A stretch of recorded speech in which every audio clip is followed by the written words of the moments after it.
दोस्तों अगर आप क्लास 10 में हैं और इस बार गणित का पेपर देने वाले हैं तो यह वीडियो आप लोगों के लिए बहुत इंपॉर्टेंट और लास्ट तक वीडियो देखना।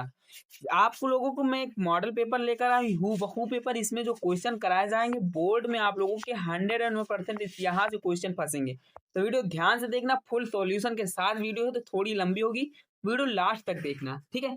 पहला क्वेश्चन है हमारा, पहला क्वेश्चन की तरफ बढ़ते हैं और चीजों को आसानी से समझते हैं। पहला क्वेश्चन है हमारा कि देखो, पहला क्वेश्चन क्या है, निम्नलिखित में से सही विकल्प का चुनाव करिए। तो सही विकल्प क्या है, क्वेश्चन सुनिए।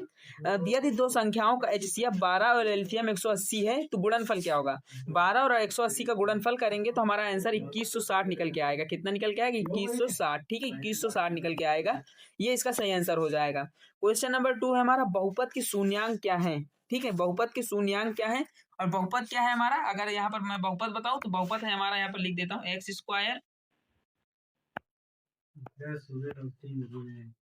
x² minus 5x plus 6। इसके शून्यांक क्या है, x² माइनस 5x प्लस 6 का शून्यांक क्या है।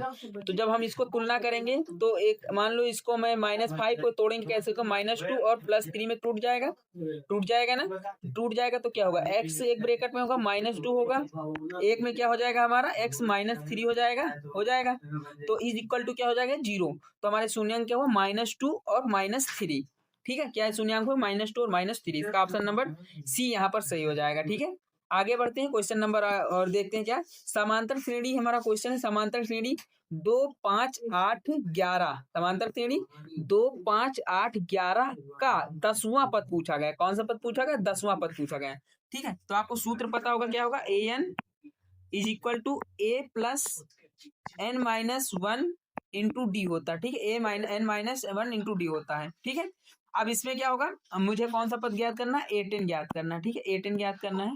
इज इक्वल टू क्या होगा, 2 + 9 इंटू 3। 2 हमारा ए पद हो जाएगा, n हमारा 9वां मतलब 9, n 10 - 1 कितना होगा, 9, ठीक है, इंटू 3। तो A10 हमारा कितना निकल के आएगा, A10 हमारा निकल के आएगा 29। कौन सा आंसर सही होगा, 29 होगा, ठीक है। आप जब कैलकुलेट करेंगे तो 29 आंसर इसका निकल के आएगा। क्वेश्चन नंबर चौथा है हमारा, यदि त्रिभुज के दो कोण 45 डिग्री और 55 डिग्री हो तो तीसरा कोण क्या होगा। तो यदि त्रिभुज के दो कोण 45 और 55 है तो आपको पता है त्रिभुज के कोणों का योग कितना होता है, 180। कितना होता है, 180।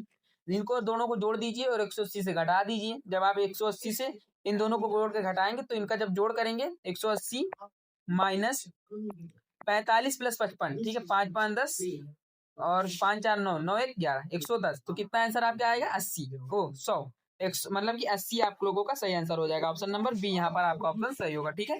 आगे बढ़ते हैं, हमारा क्वेश्चन नंबर 5वां क्या है, वृत्त की त्रिज्या 7 सेंटीमीटर तो उसका क्षेत्रफल क्या होगा। वृत्त की त्रिज्या अगर 7 सेंटीमीटर, क्षेत्रफल क्या होगा, आपको पता है सूत्र क्या होता है वृत्त का, πr²। क्या होता है, πr², ठीक है, πr² होता है इसका सूत्र। इस सूत्र पर अगर हम मान रखेंगे तो 22/7 इंटू 7 इंटू 7, क्यों, आर का स्क्वायर, आर कितना है 7, तो 7 का स्क्वायर होगा, ठीक है। इसका सही आंसर क्या होगा, 1 7 से हमारा 1 7 कट जाएगा, सही क्या होगा, 7 दूनी 14, मतलब कि ऑप्शन नंबर 1 यहाँ पर आप लोगों का सही हो जाएगा, 154, ठीक है। आगे बढ़ते हैं, क्वेश्चन नंबर 6वां है हमारा, यदि क्वेश्चन नंबर 6वां क्या है, साइन ए का मान क्या होता है, ठीक है, साइन ए, यदि साइन ए होगा तो होगा, ठीक है, साइन ए का मान क्या होता है, ऐसा क्वेश्चन है। इसका सही आंसर क्या होगा, इसका सही आंसर हो जाएगा, साइन ए का मान कितना होता है, साइन ए, ठीक है, साइन ए का मान कितना होगा, 3/5। त्रिकोण 3 4 5, ठीक है। कॉस ए का मान क्या होगा, 4/5। यहाँ पर थोड़ा सवाल में गड़बड़ हो गई है, ठीक है, सवाल में आप लोग सुधार कर लीजिएगा। मैं सवाल बता देता हूँ आप लोगों को, तो मैं आप लोगों को सवाल बता देता हूँ। इसमें सवाल नहीं बताया गया, मैं सवाल आप लोगों के लिए बता देता हूँ सवाल क्या है, ठीक है। तो सवाल के लिए सबसे पहले मैं यहाँ पर कलर चेंज कर लेता हूँ, आप लोगों के लिए ब्लैक कर देता हूँ, ठीक है। और सवाल यहाँ पर बता देता हूँ आप लोगों को सवाल क्या है। तो देखो यहाँ पर सवाल क्या कहा गया था, यदि साइन ए का मान, क्या कहा गया, यदि साइन ए का मान,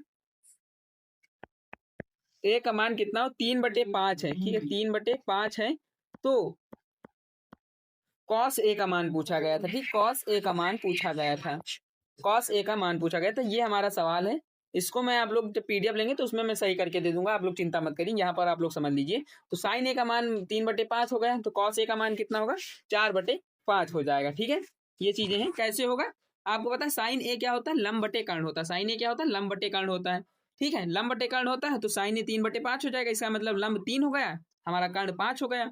अब हम पाइथागोरस प्रमेय से इसका तीसरा कोण निकाल लेंगे तो आधार हमारा 4 निकल के आएगा। यहाँ पर मैंने 4 लिख लिखा है। ठीक है, 4 निकल के आएगा, तो उस हिसाब से हम कॉस ए का मान यहाँ पर 4/5 कह सकते हैं। ठीक है, तो ये सारी चीजें हो गई।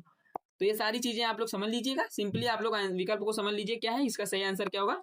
इसका सही आंसर होगा 4/5। ठीक है,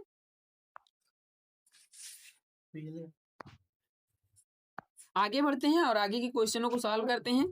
दो समांतर रेखाओं को काटने वाली एक रेखा से बनने वाले कोण क्या कहलाते हैं। देखो, जो दो समांतर से रेखाओं से बनने वाले, ठीक है, तो दो समांतर रेखाओं को काटने वाली रेखा से बनने वाले कोण क्या कहलाते हैं।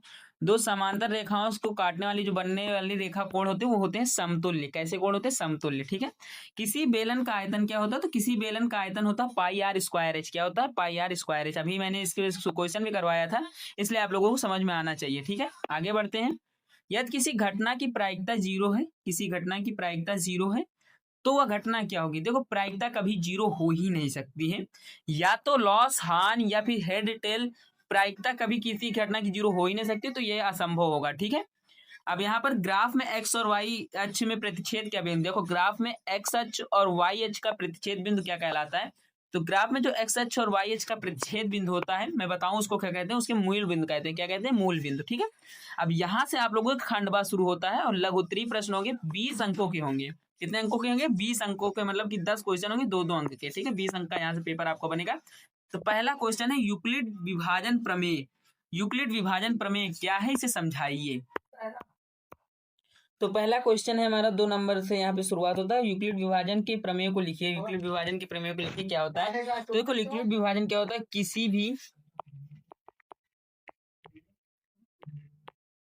भी दो धनात्मक पूर्णांकों को, पूर्णांकों ए और बी, किसी भी दो धनात्मक पूर्णांकों, एक मिनट थोड़ा सा और, ठीक है, किसी भी दो धनात्मक पूर्णांकों को, किसी भी दो धनात्मक पूर्णांकों को ए और बी, क्या कहता है, ए और बी। ठीक है, किसी भी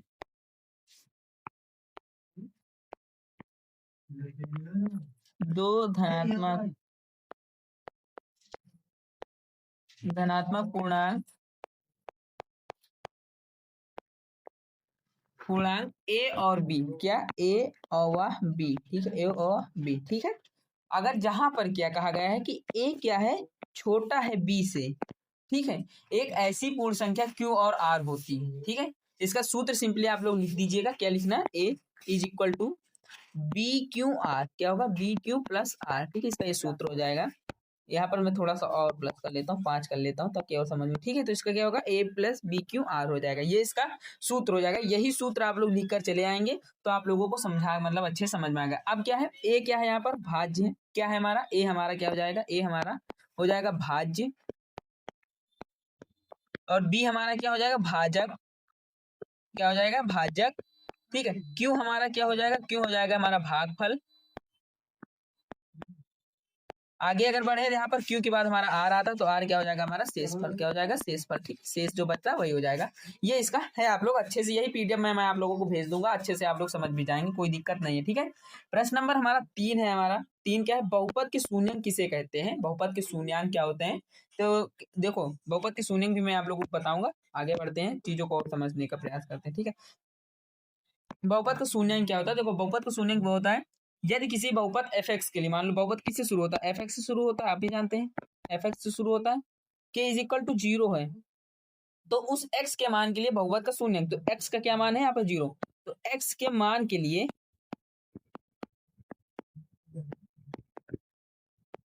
एक्स के मान के लिए बहुपद का शून्यंक कहते हैं। एक्स के मान को, एक्स के मान को, ठीक है, एक्स के मान को, यहाँ पर मैं गलत हो गया, थोड़ा सा रुक जाइए, एक्स के मान को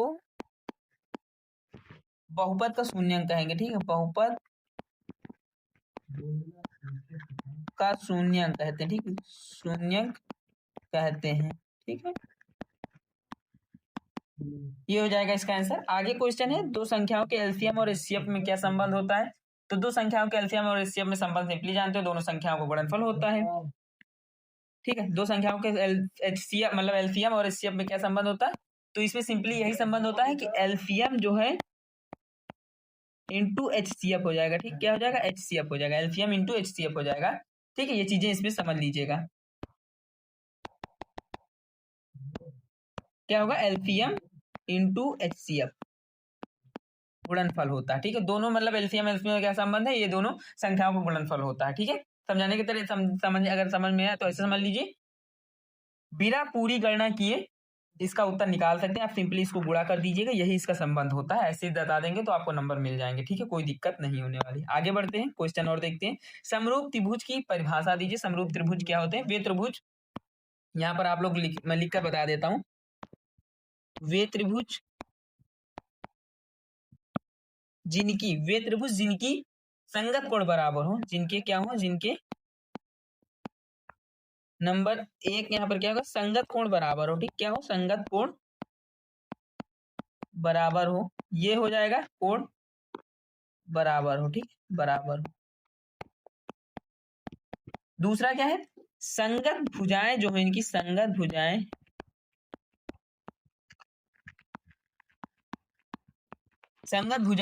समान अनुपात में हो। क्या हो? समान अनुपात में हो। ठीक, अनुपात में हो। ठीक है, ये इसका सही आंसर हो जाएगा।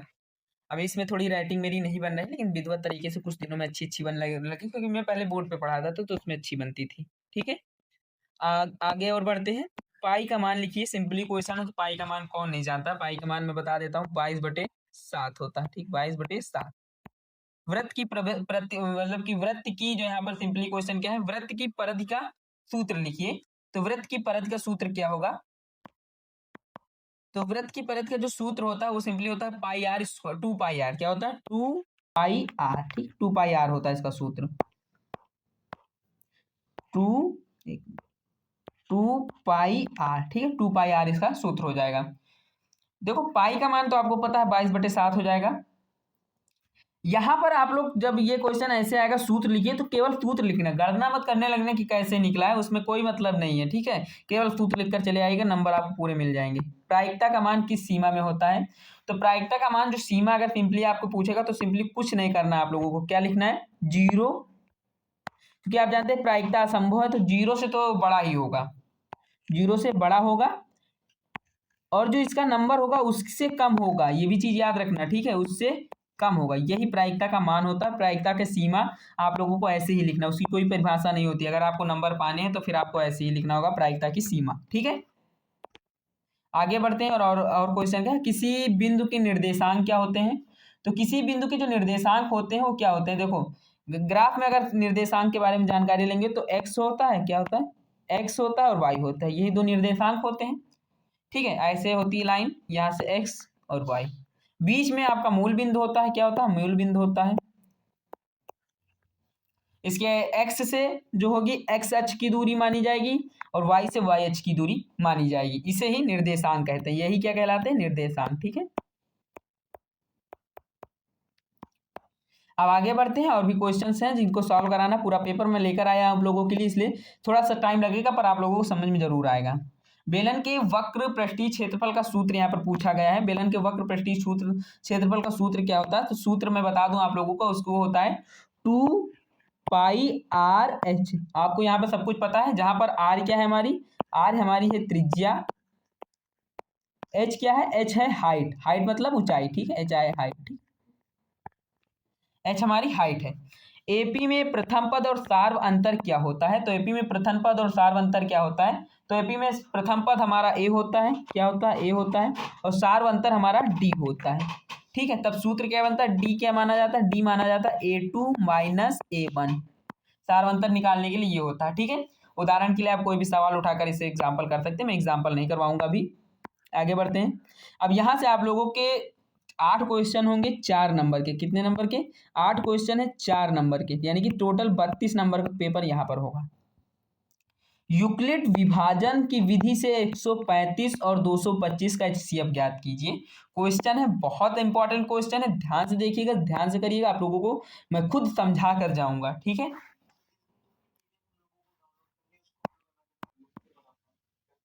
देखो यहाँ पर जो ये सवाल दिया गया है 100 मतलब कि एचसीएफ ज्ञात करने के लिए बहुत आसान तरीके से यूक्लिड विभाजन का सूत्र मैंने अभी आपको बताया था शुरुआत में ही। ए इज इक्वल टू क्या होता है, बी क्यू प्लस आर, क्या होता है, बी क्यू प्लस आर होता है, ठीक है।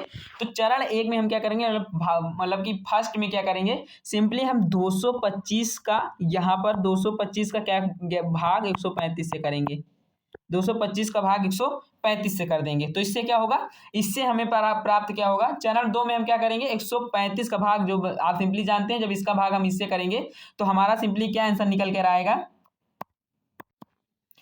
तो जब हम ये करेंगे तो हमारा शेष कितना बचेगा, 90 बचेगा। कितना बचेगा, 90 बचेगा। जब आप इससे इसको डिवाइड करेंगे तो 90 हमारा शेष बचेगा। उसके बाद जब 90 को हम 135 के समकक्ष रखेंगे, 135 भाग 90 करेंगे, यहाँ से हमारा मतलब सेकेंड चरण शुरू होगा, यहाँ से हमारा फर्स्ट चरण शुरू होगा, ठीक है। जब हम 135 को 90 से भाग करेंगे, ठीक है, सिंपली समझना, जब 190 को हम 35 से भाग, मतलब 90 135 को हम जब भाग करेंगे तो 90 जब हमारा भाग होगा तो क्या होगा, 135 is equal to 90 plus 90 into 1 plus 45, क्योंकि 45 हमारा बच जाएगा तो 45 यहाँ पर लिख लिया जाएगा, ठीक है। ये चीजें समझ में आई। अब आगे बताते हैं आप लोगों को और चीजें समझाते हैं कैसे क्या होगा, ठीक है। इतना करने के बाद आप लोग जब 45 बचेगा तो चरण 3 में हम लोग पहुंचेंगे। चरण 3 में हमारा सिंपली क्या होगा, 90 बचे और 45 बचे, दो ही अंक बचे, तो 90 भागे हम 45 कर देंगे। कितना कर देंगे, 90 भाग 45 कर देंगे। यहाँ से हमारा आंसर निकल के चला आएगा, 45 दूनी 90 होता है, 45 इंटू 2 होता है 90, तो इज इक्वल टू हो जाएगा हमारा 0, इज इक्वल टू 0 हो जाएगा। तो यहाँ पर क्वेश्चन क्या कह रहा था, हमारा क्वेश्चन कह रहा था सिंपली एचसीएफ ज्ञात कीजिए। तो एचसीएफ हमारा क्या होगा, एचसीएफ हमारा हो जाएगा यहाँ पर 0, क्या होगा, 0 हो जाएगा, ठीक है। नहीं, एचसीएफ हमारा हो जाएगा 45, कितना हो जाएगा, 45, ठीक है। ये इसका आंसर हो गया। आगे क्वेश्चन है, आगे क्वेश्चन पे बढ़ते हैं और आगे क्वेश्चन क्या कहता है, सिंपली क्वेश्चन देखते हैं। द्विघात समीकरण को हल कीजिए। द्विघात समीकरण को हल कीजिए। समीकरण क्या है, समीकरण है हमारा x square minus 7x plus 10 ठीक है, इज इक्वल टू 0। ये हमारा समीकरण है, इसको हल करना है।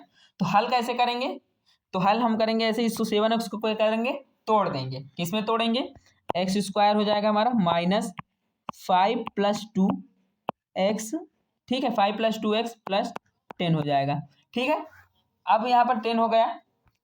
अब यहाँ पर सिंपली आप गुणनखंड करेंगे तो क्या होगा, x का मान हमारा कितना निकल के आएगा 5, और एक x का मान हमारा निकल के आएगा 2, ठीक है। कितना निकल गया, सिंपली है, आप लोग इतना तो जानते ही हैं। x का मान हमारा x इक्वल टू 5 निकल के आया, कामा x इक्वल टू हमारा एक मान 2 निकल के आया, ठीक है।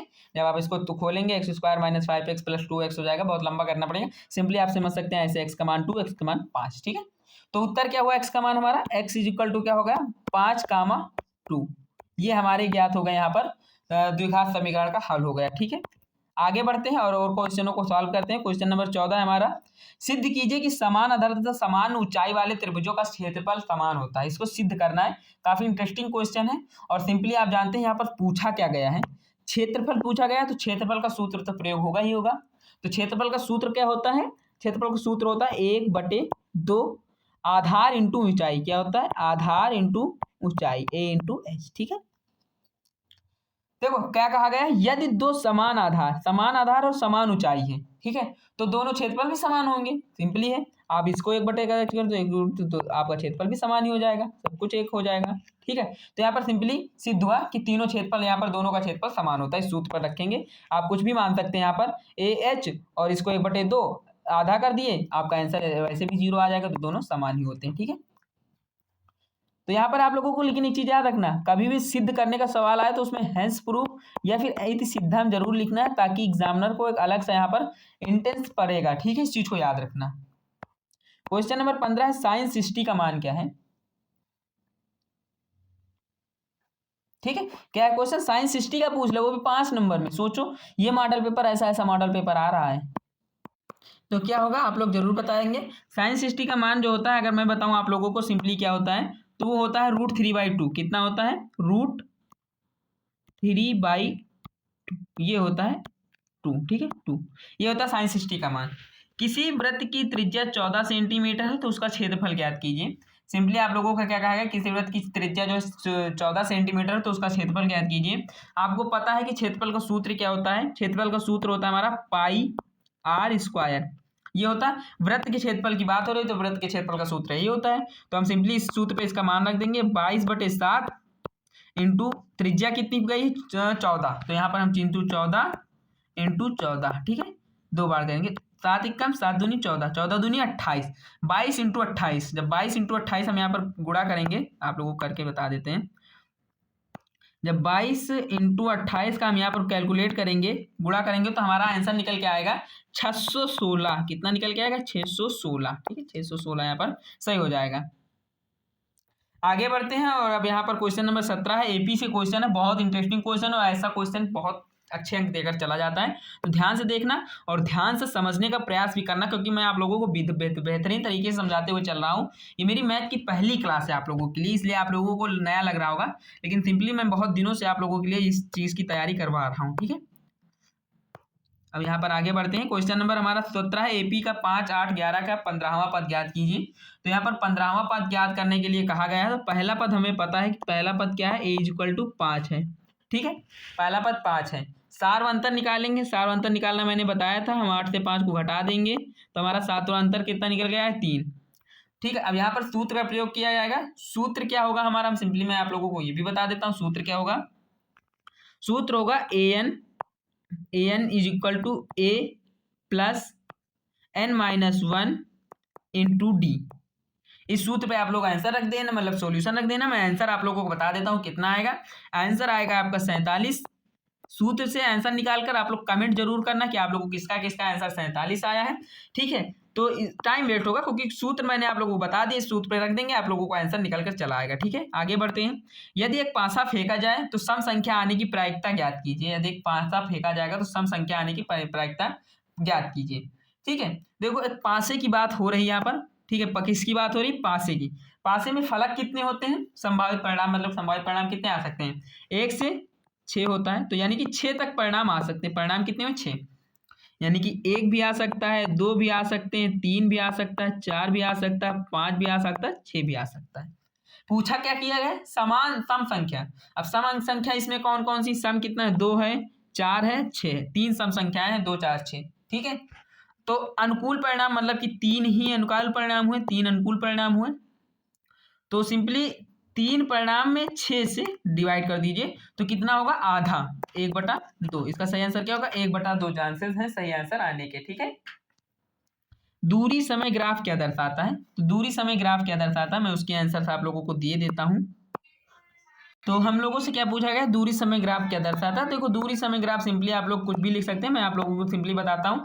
ठीक है, ये ग्राफ हमें, इस ग्राफ से हम क्या क्या जान सकते हैं, कितने समय में कितनी दूरी तय की गई। नंबर 1 पॉइंट क्या होगा हमारा, ठीक है, नंबर 1 के बारे में हम यहाँ पर जानकारी लेते हैं। ठीक है, नंबर 1 के बारे में अगर मैं यहाँ पर सिंपली आप लोगों से कहूँ, देखो दूरी समय क्या है, कितने समय में कितनी दूरी तय की गई, यानी कि दूरी और समय के बारे में जानकारी मिल सकती है। कितने समय में कितनी दूरी तय की गई, समय में कितनी दूरी। ठीक है, ये ज्ञात कर सकते हैं। गति समान है या असमान है, ये ज्ञात कर सकते हैं। और क्या ज्ञात कर सकते हैं, गति समान है या समान है, समान या असमान, मतलब समान भी है या फिर असमान है, दोनों तरह से हम ज्ञात कर सकते हैं। ठीक है, ये ज्ञात कर सकते हैं। वस्तु स्थिर है या चल रही, ये भी हम इससे ज्ञात कर सकते हैं। वस्तु स्थिर है, स्थिर या चल रही। ठीक है, स्थिर या चल रही। ठीक है, ये होगा, इस ये चीजें ज्ञात कर सकते हैं। आगे बढ़ते हैं। क्वेश्चन नंबर हमारा डी है और लास्ट क्वेश्चन है आज का। एक ठोस अर्धगोल के ऊपर, मैं सिंपली आप लोगों को बता, एक ठोस अर्धगोल के ऊपर एक शंकु रखा है। अर्धगोले की त्रिज्या 7 सेंटीमीटर और शंकु की ऊंचाई 24 सेंटीमीटर है। तो ठोस का कुल पृष्ठीय क्षेत्रफल ज्ञात कीजिए, ये ज्ञात करना है। मैं सिंपली आप लोगों को बहुत बेहतरीन तरीके से इसका आंसर देने वाला हूँ। ठीक है, ठीक है। तो यहाँ पर हमें क्या क्या दिया गया सबसे पहले जान लेते हैं और सीधे सिंपली आप लोगों को बताऊंगा सूत्र वगैरह क्या लगेगा। हमें यहाँ पर अर्धगोले की त्रिज्या दी गई है। अर्धगोले की त्रिज्या को हम आर से डिस्क्राइब करेंगे। आर हमारा कितना है 7 सेंटीमीटर में दिया गया है। ठीक है। उसके बाद हमें क्या दिया गया है, ऊंचाई दी गई। शंकु की कितनी दी गई है, शंकु की ऊंचाई हमें दी गई 24 सेंटीमीटर। ठीक है, ये भी सेंटीमीटर में है। ठीक है। सूत्र क्या लगेगा ये बता देता हूँ मैं। डेरिवेशन जो सूत्र लगेगा वो लगेगा हमारा L is equal to under root R square plus H square. ठीक, R square plus H square लगेगा ये सूत्र। क्या पृष्ठीय क्षेत्रफल ज्ञात करना है, तो सबसे पहले हम उसका यहाँ पर ज्ञात करेंगे, त्रिज्या ऊंचाई ज्ञात करेंगे। ठीक, क्या ज्ञात करेंगे, त्रिज्या ऊंचाई। ठीक, एल क्या है हमारा, एल हमारा है यहाँ पर त्रिज्या ऊंचाई। क्या है, त्रिज्या ऊंचाई। ठीक, त्रिज्या ऊंचाई। ठीक है। अब यहाँ पर मैं पूरा पेज लेकर आया हूँ, उसकी चिंता मत करिए। आपको अच्छे तरीके से समझाने के लिए, मुझे पहले भी पता था क्वेश्चन काफी बड़ा होगा। ठीक है। तो अब देखो शंकु की त्रिज्या की ऊंचाई का सूत्र मैंने लिख दिया है। सूत्र दिख रहा होगा आप लोगों को, थोड़ा सा नीचे कर देते हैं। हाँ, सूत्र मैंने लिख दिया है। तो अभी सूत्र के हिसाब से मैं आंसर दे रहा हूँ। ठीक है। इसका जब आंसर निकालेंगे उसके बाद कौन सा सूत्र लगाएंगे हम इसमें उसके बाद हम लगाएंगे अर्धगोले का वक्र पृष्ठीय क्षेत्रफल एंड 2 पाई आर स्क्वायर लगाएंगे। ठीक है, 2 पाई आर स्क्वायर लगाएंगे। फिर पृष्ठीय क्षेत्रफल के लिए हम पाई आर एल लगाएंगे। क्या लगाएंगे, पृष्ठीय क्षेत्रफल के लिए हम 3 सूत्रों का प्रयोग करेंगे। पृष्ठीय क्षेत्रफल के लिए ये लगाएंगे और यहाँ पर हम अर्धगोले का त्रिज्या ऊंचाई लगाएंगे, अर्धगोले का पृष्ठीय क्षेत्रफल, फिर शंकु का वक्र पृष्ठीय क्षेत्रफल। सारे सूत्रों को एक विधिवत तरीके से समझते हैं, चीजों को समझने का प्रयास करते हैं। ठीक है।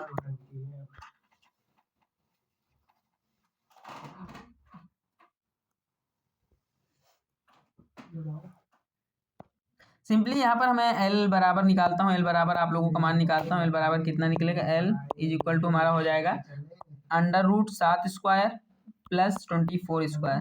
ठीक है, 24 स्क्वायर। तो हमारा सिंपली इसका मान कितना निकल के आएगा, जब आप इसको पूरा कैलकुलेट करेंगे तो 25 सेंटीमीटर निकल के आएगा। ठीक है, 25 सेंटीमीटर।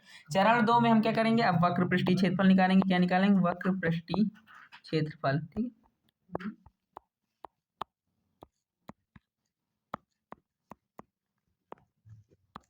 वक्र पृष्ठीय क्षेत्रफल में हम क्या निकालेंगे, 2 पाई आर स्क्वायर निकालेंगे। ठीक है, 2 पाई आर स्क्वायर निकालेंगे। तो 2 पाई आर स्क्वायर कितना होता है, 2 इंटू 22/7 इंटू 7 स्क्वायर। ये जब हम कैलकुलेट करेंगे तो पूरा हमारा कितना निकल के आएगा, 308। कितना निकल के आएगा, 308 सेंटीमीटर स्क्वायर निकल के आएगा। ठीक है, ये हो गया। अब इसके बाद हम क्या निकालेंगे, शंकु का वक्र पृष्ठीय क्षेत्रफल निकालेंगे। शंकु का वक्र पृष्ठीय क्षेत्रफल मैंने निकाला, जैसे आप लोग 308 निकल के। अब यहाँ पर हम शंकु का वक्र पृष्ठीय क्षेत्रफल निकालेंगे पाई आर एल से। किससे निकालेंगे, शंकु का वक्र पृष्ठीय क्षेत्रफल। अभी तो ये किसका वक्र पृष्ठीय क्षेत्रफल का, तो गोले का था, अब शंकु का। ठीक है, शंकु का। ठीक है, तो शंकु का वक्र पृष्ठीय क्षेत्रफल निकालते हैं। यहाँ पर क्या निकलेगा, पाई आर एल। ठीक है, पाई आर एल निकलेगा। पाई आर एल के बारे में बताएं तो सिंपली आप लोग जानते हैं यहाँ पर क्या होगा, 550। जब हम 22/7 इंटू 7 इंटू 25 करेंगे तो 7 से 7 कट जाएगा, तो हमारा 550 निकल के आएगा। कितना निकल के आया, 550 सेंटीमीटर स्क्वायर। ठीक है, सेंटीमीटर स्क्वायर में यहाँ पर धातुएं चलेंगी। अब चरण 4 और लास्ट चरण है। मैं सिंपली पेज और ऐड कर लिया हूँ, कोई दिक्कत नहीं। आप लोगों को अच्छे समझाने के लिए मैं हमेशा से कोशिश करता हूँ कि अच्छे से चीजें समझ में आए, भले ही टाइम लगे। ठीक है, तो चल कुल पृष्ठीय क्षेत्रफल यहाँ पर ज्ञात करना है। कुल पृष्ठीय क्षेत्रफल क्या होगा हमारा, 500 जो हमारा निकला था, 500 कितना, 50 प्लस 308। ठीक है, दोनों को जोड़ेंगे हमारा 858 यहाँ पर सही आंसर हो जाएगा। ठीक है, 858 सेंटीमीटर स्क्वायर। और हाँ, एक चीज याद रखना, अगर आप इसका प्रयोग नहीं करते तो 1 से 2 नंबर यहाँ पर कट जाएंगे, इस चीज को याद रखना। ठीक है, आप देखो नीचे अर्धगोला है, ऊपर शंकु है, केवल दोनों का वक्र क्षेत्रफल जोड़ना है। क्या करना, नीचे अर्धगोला ऊपर शंकु है, दोनों का वक्र क्षेत्रफल समझना है। अगर आप लोगों को चित्र समझना है तो मैं चित्र भी बना सकता हूं, लेकिन उसके लिए कोई जरूरत नहीं, क्योंकि मैंने विधिवत तरीके से आप लोगों को समझा दिया है। ठीक है, तो आशा है कि आप लोगों को यह पेपर समझ में आया होगा। पेपर समझाने का तरीका थोड़ा सा अच्छा था और थोड़ा सा समय लगा है, लेकिन समझ में आ गया होगा। ठीक है, अगर आप भी चाहते हैं लगातार ऐसी ही तैयारी करना तो चैनल को सब्सक्राइब कर लीजिए। वीडियो अच्छी लगे हो तो लाइक करिएगा और कमेंट बॉक्स में अपना राय देना ना भूलना। क्या करना है, कमेंट बॉक्स में अपनी राय देना ना भूलना। ठीक है, मिलते हैं किसी और वीडियो में किसी और क्वेश्चन पेपर के सॉल्यूशन के साथ। तब तक के लिए धन्यवाद।